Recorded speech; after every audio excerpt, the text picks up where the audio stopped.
Good morning. रात्रीपासून सतत पाऊस चालूच आहे। आम्ही पटापट नाश्ता केला आणि निघालो उंडगायला।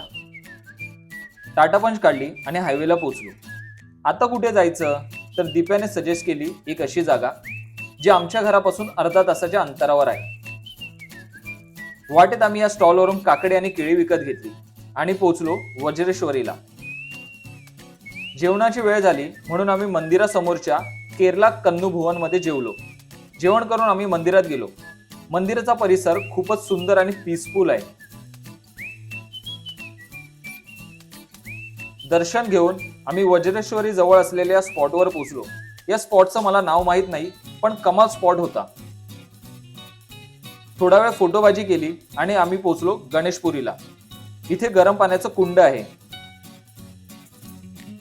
स्टॉलवर हा गेम पाहून मला लहानपणाची आठवण झाली।